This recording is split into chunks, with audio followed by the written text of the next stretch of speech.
تمنا ہے کہ دنیا میں کوئی کام کر جائیں،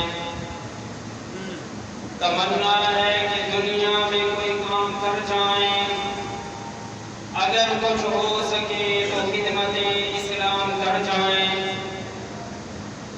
کہ محمد سے وفا کرنے تو ہم تیرے ہیں، کہ محمد سے وفا کرنے تو ہم تیرے ہیں، یہ جہاں چیز ہے کیا لوح و قلم تیرے ہیں۔ میرے واجب اور احترام سامعین مکرم، جو آیت میں نے آپ حضرات کے سامنے تلاوت کی ہے، اس آیت میں اللہ تبارک و تعالیٰ نے حج کا تذکرہ فرمایا ہے اور ان مہینوں کا تذکرہ فرمایا ہے جن مہینوں کو اللہ تبارک و تعالیٰ نے عزت، مقام، مرتبہ بخشا ہے، ان کو اعلیٰ و افضل قرار دیا ہے۔ ویسے تو تمام مہینوں کا سردار رمضان المبارک کو بنایا ہے، لیکن رمضان المبارک کے علاوہ بھی 4 مہینے ایسے ہیں جن کو زمانہ جاہلیت میں تمام لوگ بہت عزت دیتے تھے، بڑا احترام کرتے تھے، حتیٰ کہ ایک قبیلے کی اگر دوسرے قبیلے کے ساتھ دشمنی ہوتی، جنگ ہوتی، تو اس مہینے کے آ جانے میں وہ رک جاتے تھے، جنگ نہیں کرتے تھے، اپنے مقتولین کا بدلہ نہیں لیتے تھے، کہتے تھے یہ معزز مہینہ آ گیا ہے، محترم مہینہ آ گیا ہے، اس مہینے کی عزت کرنا، اس کا اکرام کرنا، اس کا احترام کرنا ہمارے لیے لازم ہے۔ تو زمانے جاہلیت میں جن 4 مہینوں کو افضل و اعلیٰ سمجھا جاتا تھا، اللہ تبارک و تعالیٰ نے ان کی حرمت کو باقی رکھا اسلام کے اندر بھی، اور مسلمانوں کو یہ حکم دیا کہ ان 4 مہینوں میں اگر کافر تمہارے ساتھ جنگ کرے تو تم بھی بدلے میں جنگ کرو، لیکن اگر کافر ان مہینوں کا احترام کریں، ان مہینوں میں تمہارے ساتھ جنگ نہ کریں تو تم بھی ان مہینوں کا احترام کرو، تم بھی جنگ شروع نہ کرو ان مہینوں میں۔ وہ 4 مہینے کون کون سے ہیں؟ ذی-قعدہ، ذی الحج، محرم، یہ 3 مہینے اکٹھے ہیں لگاتار۔ 14 مہینہ ہے رجب المرجب کا۔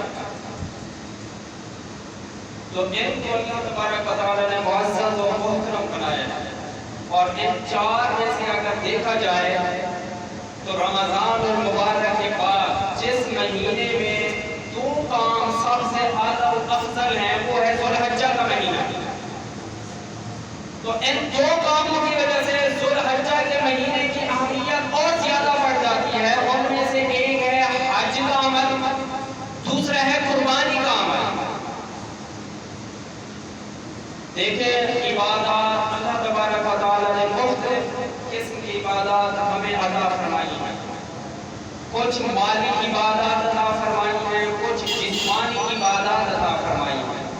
مثال کے طور پر ہم زکوٰۃ دیتے ہیں، وہ مالی عبادت ہے، ہم نماز پڑھتے ہیں، یہ جسمانی عبادت ہے، ہم جہاد کرتے ہیں، وہ جسمانی عبادت ہے، لیکن حج کا عمل، حج کا کام ایک ایسا کام اور ایسی عبادت ہے جو جسمانی بھی ہے، مالی بھی ہے، کہ جو آدمی حج کرنے کے لیے جاتا ہے وہ پیسہ خرچ کرتا ہے، وہ ایسے ہی ہے جیسے کوئی آدمی زکوٰۃ ادا کرتا ہے۔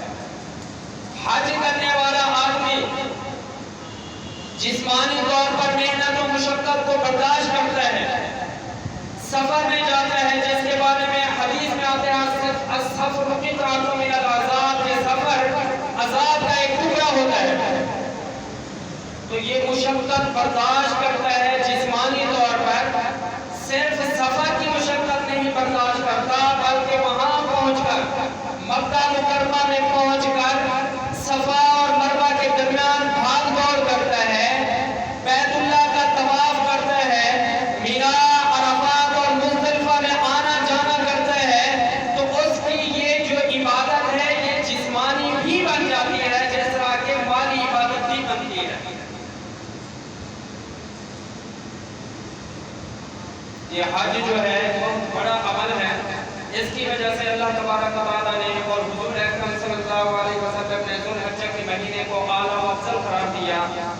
قرآن کریم میں ایک جگہ سورہ فجر کے اندر 10 راتوں کی قسم کھائی گئی، والفجر ولیال عشر۔ اللہ تعالیٰ فرماتے ہیں کہ مجھے فجر کے وقت کی قسم اور 10 راتوں کی قسم۔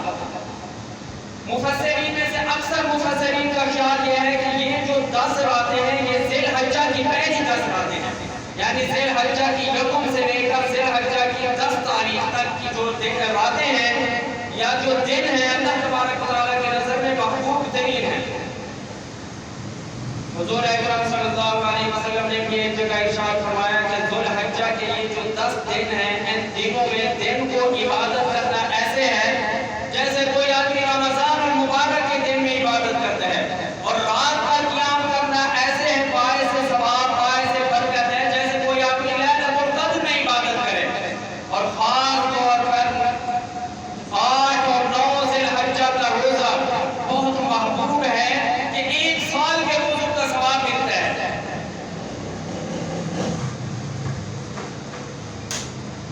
تو 2 اعمال، ایک عمل حج کا، دوسرا عمل قربانی کا، یہ محبوب ترین اعمال ہے۔ اس آیت میں اللہ تبارک و تعالیٰ نے حج کا تذکرہ فرمایا ہے، اور ان دونوں اعمال میں تھوڑا سا فرق بھی ہے۔ یہ جو قربانی ہے یہ صاحب نصاب مسلمان پر فرض ہے، لازم ہے، واجب ہے، اور حج صاحب استطاعت پر فرض ہے۔ قربانی صاحب نصاب پر واجب ہے اور حج صاحب استطاعت پر واجب ہے۔ صاحب نصاب تو وہ ہے جو 52 تولے چاندی کے برابر کی قیمت کا مالک ہو۔ صاحب استطاعت آدمی وہ ہوگا جس کے پاس حج پر جانے اور آنے کے لیے رقم موجود ہو اور گھر میں دے کر جانے کے لیے بھی رقم موجود ہو، تو ایسا آدمی صاحب استطاعت کہلاتا ہے۔ اب دیکھیں اللہ تبارک و تعالیٰ نے حج کے لیے جو جو احکامات متعین فرمائے ہیں، جو حاجی کرنے کے لیے جاتے ہیں ان کے لیے تو لازم ہے کہ حج پر جانے سے پہلے حج کے احکامات کو، ارکان کو سیکھ لیں۔ جو لوگ حج پر نہیں جاتے ان کے لیے بھی حج کے احکامات میں بہترین تربیت ہے، سبق ہے۔ جو لوگ حج کرنے کے لیے جاتے ہیں ان کو جن جن کاموں کا حکم دیا جاتا ہے وہ ایسے کام ہیں کہ جو لوگ اپنے گھروں میں رہتے ہیں ان کے لیے بھی تربیت کا سامان ہے۔ اللہ تبارک و تعالیٰ فرماتے ہیں الحج اشہر معلومات، حج کے مہینے مشہور ہیں، فمن فرض فیہن الحج، جس آدمی پر ان مہینوں میں حج فرض ہو جائے، یعنی جو آدمی صاحب استطاعت ہو، فلا رفث ولا فسوق ولا جدال فی الحج۔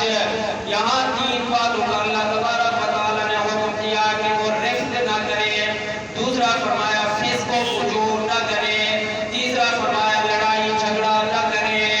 اللہ تبارک و تعالیٰ نے ان 3 باتوں کا حکم دیا کہ ان 3 کاموں سے بچے وہ حج کرنے والا خاص طور پر، اور یہ 3 کام ایسے ہیں کہ گھر میں رہتے ہوئے، اپنے معاشرے میں رہتے ہوئے، اپنے ملک میں رہتے ہوئے، اپنی بستی میں رہتے ہوئے، اپنے شہر میں رہتے ہوئے بھی جو آدمی ان باتوں کا اہتمام کرتا ہے اللہ تبارک و تعالیٰ کے قرب کو حاصل کر لیتا ہے۔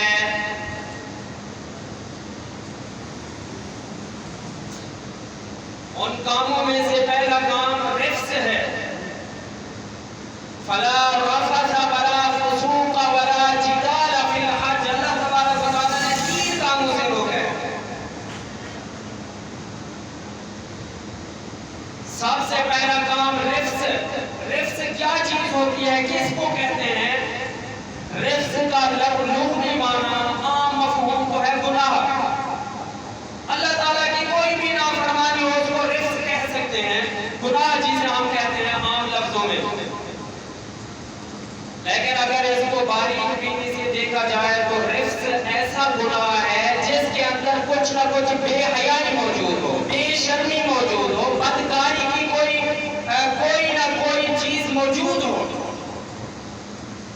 اس گناہ کو کہتے ہیں رفس۔ مثال کے طور پر کچھ نوجوان ہوتے ہیں، ان کی عادت ہوتی ہے اور غیر محرم عورتوں کو دیکھنا، آنکھیں پھاڑ پھاڑ کر دیکھنا، تو یہ گناہ رفس میں آتے ہیں۔ کچھ لوگوں کی عادت ہوتی ہے گانے بجانے سننا، یہ بھی رفس میں آتا ہے کیونکہ گانے بجانے میں بھی بے حیائی کا عنصر ہوتا ہے۔ کچھ لوگ ڈانس دیکھنے کے شوقین ہوتے ہیں، یہ بھی رفس میں آتا ہے۔ تو ہر وہ گناہ جس کے اندر بے حیائی کا عنصر موجود ہو اس کو رفس کہتے ہیں۔ اللہ تبارک و تعالیٰ نے ایسے گناہوں کو چھوڑنے کا حکم دیا ہے۔ اور دوسرا فرمایا فسوق، فسق۔ فسوق جمع ہے، اس کا واحد ہے فسق۔ فسق کہتے ہیں ہر وہ گناہ جو صرف گناہ ہی ہو، جس کے اندر بے حیائی کا عنصر نہ ہو۔ اور اس کی مثالیں ہم عام طور پر یہ دے سکتے ہیں جیسے جھوٹ بولنا، غیبت کرنا، چغلی کرنا، گالی گلوچ کرنا، یہ سارا فسق کے اندر آتا ہے۔ تو اللہ تبارک و تعالیٰ نے حج کرنے والوں کو خاص طور پر بے حیائی والے گناہوں سے بھی، عمومی گناہوں سے بھی منع فرمایا ہے، روکا ہے۔ اور تیسرے نمبر پر اللہ تبارک و تعالیٰ نے جھگڑے سے روکا ہے، وَلَا جِدَالَ فِي الْحَجِّ، کہ جھگڑا نہ کرنا حج کے دوران، اپنے آپ پر ضبط کرنا، کنٹرول کرنا۔ دیکھیں اللہ تبارک و تعالیٰ نے حج کے جتنے احکام متعین فرمائے ہیں وہ ہمارے عمومی عبادات سے ذرا ہٹ کے ہیں۔ مثال کے طور پر ہم جب حج کرنے کے لیے جاتے ہیں وہاں بیت اللہ کا طواف کرتے ہیں، یہاں کسی جگہ کا طواف نہیں کرتے، بلکہ حرام ہے کسی جگہ کا طواف کرنا۔ بیت اللہ کے علاوہ صفا اور مروہ کے درمیان سعی کرتے ہیں، یہاں کوئی ایسی جگہ نہیں ہے جس کے درمیان ہم نے سعی کرنا ہو۔ وہاں جا کے ہم نے مینا میں جانا ہوتا ہے، مزدلفہ میں جانا ہے، عرفات کے اندر جانا ہے، یہاں کوئی سپیشلی خاص جگہ نہیں ہے جہاں ہمارا جانا واجب ہو۔ ایسے ہی شیطان کو کنکریاں مار رہے ہیں۔ ایسے ہی دیکھیں یہاں جو عبادات کرتے ہیں ان کے اندر تھوڑی سی تبدیلی بھی کر دی گئی ہے۔ یہاں ہم نمازیں پڑھتے ہیں، نمازوں کو ان کے اوقات میں ادا کرتے ہیں، 5 نمازیں پڑھتے ہیں، 5 نمازوں کو ان کے اوقات میں ادا کرتے ہیں، لیکن حج کے دوران زور اور اثر کو اکٹھے رکھ دیا اللہ تبارک و تعالیٰ نے، مغرب اور عشاء کو اکٹھے رکھ دیا۔ ہماری جو ترتیب ہے، ہماری جو عادت ہے اس کو بھی تبدیل کر دیا، حتیٰ کہ حج کے دوران عورتوں کو پردہ نہ کرنے کی بھی اجازت عطا کر دی کہ اگر پردہ کرنا بھی ہے اس طور پر پردہ کرو کہ چہرے کے اوپر کپڑا نہ لگے۔ تو حج کے احکامات خدا تعالیٰ نے تبدیل کر دیے ہیں۔ اس سے سبق ملتا ہے، کیا سبق ملتا ہے؟ ایک اہم سبق ہے جو ہر مسلمان کی زندگی کا اہم سبق ہے۔ جو مسلمان اس سبق کو سمجھ لیتا ہے نا اس کی زندگی تبدیل ہو جاتی ہے۔ وہ سبق یہ ہے کہ اپنے جذبات کو، اپنے احساسات کو، اپنے شعور کو، اپنے خیالات کو، اپنے اعتقادات کو، اپنے نظریات کو وہاں تک محدود رکھو جہاں تک محدود رکھنے کی اللہ اور اس کے رسول نے اجازت دی ہے۔ جس جگہ اللہ اور اس کا رسول کہے کہ تم چل پڑو وہاں چل پڑنا عبادت ہوگا، جہاں اللہ اور اس کا رسول کہے کہ رک دو وہاں رک جانا عبادت ہوگا۔ کوئی آدمی کوئی یہ کہے کہ لبیک اللہم لبیک کہنا بڑا ثواب کا کام ہے، نیکی کا کام ہے، لہٰذا میں آج سے اپنی مسجد کا طواف کیا کروں گا، لبیک اللہم لبیک پڑھا کروں گا۔ ایمانداری سے بتائیں نیکی کا کام ہوگا گناہ کا کام ہوگا؟ اس کا نیکی کا کام نہیں ہو سکتا۔ کوئی آدمی کہے کہ میں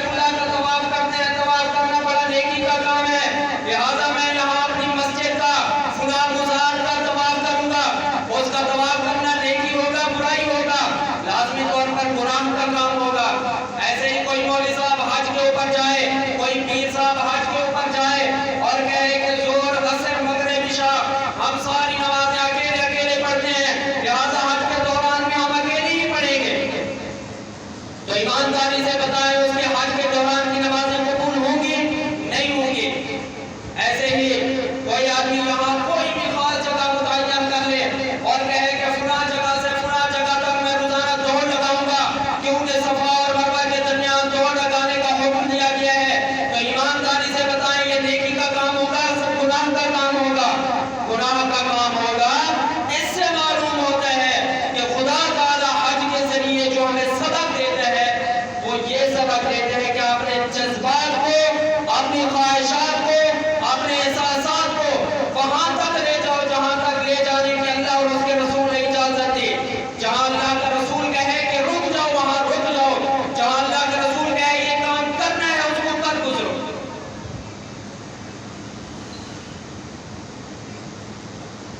ایسے ہی کوئی مولوی صاحب کہے کہ جی حج کے دوران ہم احرام باندھتے ہیں، دو چادریں پہنتے ہیں، لہٰذا حج کے بعد ہم جب بھی نماز پڑھیں گے دو چادریں باندھ کر نماز پڑھا کریں گے، اس کی نماز اللہ تعالیٰ کے ہاں مقبول نہیں ہوگی، کیونکہ وہ حج کا کام ہے۔ تو اس سے معلوم ہوتا ہے ہر جگہ کے لیے الفاظ بھی الگ ہیں اور جگہوں کے مختلف ہونے سے اعمال بھی الگ ہو جاتے ہیں۔ یہ طواف بیت اللہ کے لیے خاص ہے، لبیک اللہم لبیک کی سزائیں بیت اللہ کے لیے ہیں۔ ایسے ہی الصلاۃ والسلام علیک یا رسول اللہ کا جو درود شریف ہے یہ روضہ رسول کے لیے خاص ہے۔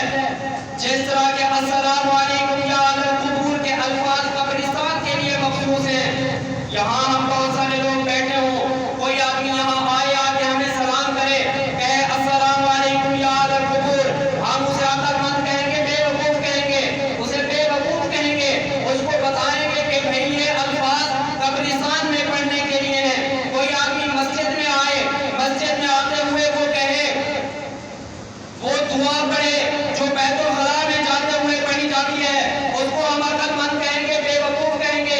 ایک آدمی بیت الخلاء میں جاتے ہوئے وہ دعا پڑھے جو مسجد میں جاتے ہوئے پڑھی جاتی ہے، اللہم افتح لی ابواب رحمتی کہے، ہم اس کو عقل مند کہیں گے، بے وقوف کہیں گے۔ ہم کہیں گے یہ دنیا کا بے وقوف ترین انسان ہے جس کو اتنی عقل نہیں ہے کہ جگہ تبدیل ہو گئی ہے تو الفاظ بھی تبدیل ہو جائیں گے، جذبات بھی تبدیل ہو جائیں گے، احکامات بھی تبدیل ہو جائیں گے، شریعت کا حکم بھی تبدیل ہو جائے گا۔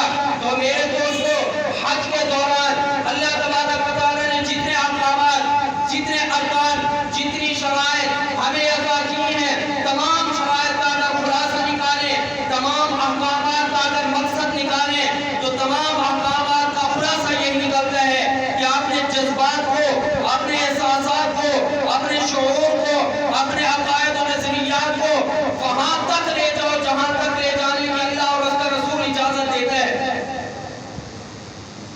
ایک آخری بات اسی بات کے ضمن میں، اسی بات کے ثبوت میں، قرآن کریم میں اللہ تبارک و تعالیٰ فرماتے ہیں یا ایھا الذین آمنوا ادخلوا فی السلم کافہ، اے ایمان والو اسلام کے اندر پورے پورے داخل ہو جاؤ۔ یہ آیت اس وقت نازل ہوئی جب حضرت عبداللہ بن سلام رضی اللہ تعالیٰ عنہ، یہ وہ ہے عبداللہ بن سلام وہ صحابی رسول ہے جو پہلے یہودی تھے، یہودیوں کے عالم تھے، بعد میں مسلمان ہو گئے۔ مسلمان ہونے کے بعد انہوں نے آپس میں ایک دفعہ گفتگو کی اور آپس میں یہ بات کی، آپس میں کہنے لگے کہ جب ہم اہل کتاب تھے، مسلمان نہیں ہوئے تھے، اس وقت جس طرح اب ہم جمعے کے دن کا ادب اور احترام کرتے ہیں، جس طرح جمعے کے دن کو بابرکت سمجھتے ہیں، جب ہم مسلمان نہیں ہوئے تھے اس وقت ہم ہفتے اور اتوار کے دنوں کو بھی بابرکت سمجھتے تھے، لہٰذا اب ہم مسلمان ہو گئے ہیں تو مسلمان ہونے کی وجہ سے ہم جمعے کو بھی ادب اور احترام والا سمجھیں گے، بابرکت سمجھیں گے، لیکن ہفتے اور اتوار کا بھی ادب اور احترام ملحوظ خاطر رکھیں گے۔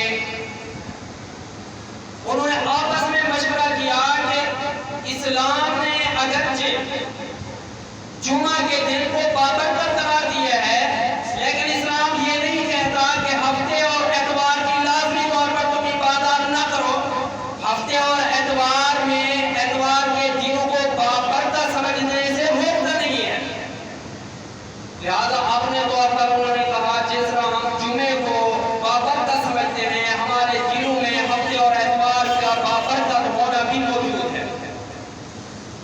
اور دوسری بات یہ ہے کہ یہودیوں کے اوپر اللہ تبارک و تعالیٰ نے اونٹ کو حرام قرار دے دیا تھا.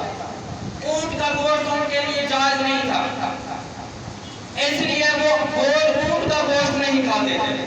حضرت عبداللہ بن سلام اور ان کے ساتھیوں نے کہا کہ جب ہم اس مسلمان نہیں ہوئے تھے اس وقت ہم اونٹ کا گوشت نہیں کھاتے تھے. اب ہم مسلمان ہو گئے ہیں، ہمیں اتنی پتہ چل گیا ہے کہ اسلام کے اندر اونٹ کا گوشت حلال ہے، لہذا ہم حلال کو سمجھتے ہیں، لیکن وہ حرمت والی عادت ہمارے اندر کچھ نہ کچھ موجود ہے. اس لیے اگر ہم نہ کھائیں تو ہمارے اوپر کوئی زبردستی نہیں ہوگی کہ لازمی طور پر اسلام یہ نہیں کہتا کہ ہر حال میں کھاؤ.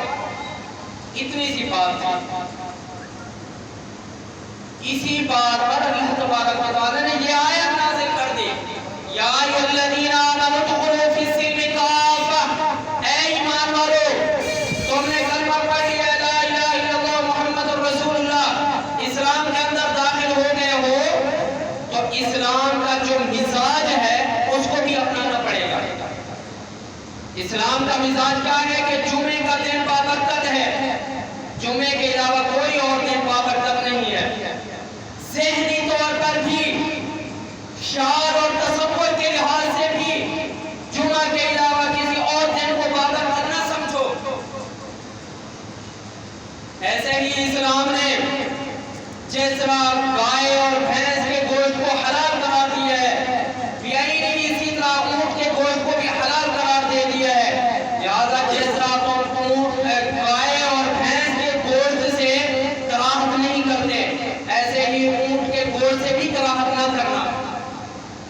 تو اس سے اندازہ لگائیں میرے دوستو، اللہ تبارک و تعالیٰ کی چاہت یہ ہے کہ جو مسلمان بندہ حج کرنے کے لیے جاتا ہے اس کے جذبات، اس کے احساسات، اس کے خیالات، اس کے عقائد و نظریات اسلام کے ایسے تابع ہو جائے کہ جہاں اسلام کی اجازت دے وہ کام کرے، جس کام سے اسلام روک دے اس کام سے رک جائے. اور حج کرنے کی بڑی بڑی برکات ہیں. البتہ جو لوگ حج کر کے آئے ہیں ان کے لیے ایک آخری بات گزارش ہے.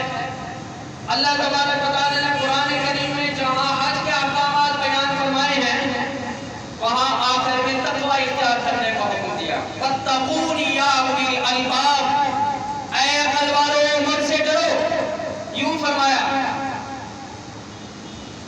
تو مفسرین کہتے ہیں کہ جو آدمی حج کرتا ہے، پیسہ خرچ کر کے جاتا ہے، وہاں جا کے دعائیں مانگتا ہے، خدا تعالیٰ کے سامنے گڑ گڑا کر اپنے گناہوں کی معافی مانگتا ہے اور اسے وہ بشارت بھی یاد آتی ہے. آپ صلی اللہ علیہ وسلم نے فرمایا جو حج کر کے آتا ہے وہ ایسے پاک اور صاف ہو جاتا ہے گناہوں سے جیسے ماں کے پیٹ سے آج پیدا ہوا ہو. یہ ساری چیزیں جب اس کے ذہن میں آتی ہیں تو اس کے اندر کچھ نہ کچھ عجب، تکبر، غرور پیدا ہو جاتا ہے. پھر وہ گھر میں آ کر کچھ تکبر کی وجہ سے، غرور کی وجہ سے کئی طرح کی برائیوں کے اندر مبتلا ہو جاتا ہے. ایک آدمی تھا، بزرگ تھا، نیکوکار آدمی تھا، وہ اللہ تبارک و تعالیٰ کی اتنی عبادت کرتا تھا، اتنے ذکر اذکار کرتا تھا، اسے یوں محسوس ہوتا تھا کہ میرے اوپر نور کا حالہ بنا ہوا ہے. یا دوسرے لفظوں میں اس کو یوں محسوس ہوتا تھا کہ خدا تعالیٰ کی رحمت میرے ساتھ ساتھ چل رہی ہے. وہ کیا، حج کیا اس نے. حج کرنے کے بعد جب واپس گھر آیا تو اس کی وہ کیفیت ختم ہو گئی. تو پھر آپ نے پیر صاحب کے پاس کیا، اس کو بتایا کہ پیر صاحب حج کرنے سے پہلے مجھے یوں محسوس ہوتا تھا کہ خدا تعالیٰ کی رحمت میرے ساتھ ساتھ چل رہی ہے، لیکن حج کرنے کے بعد جب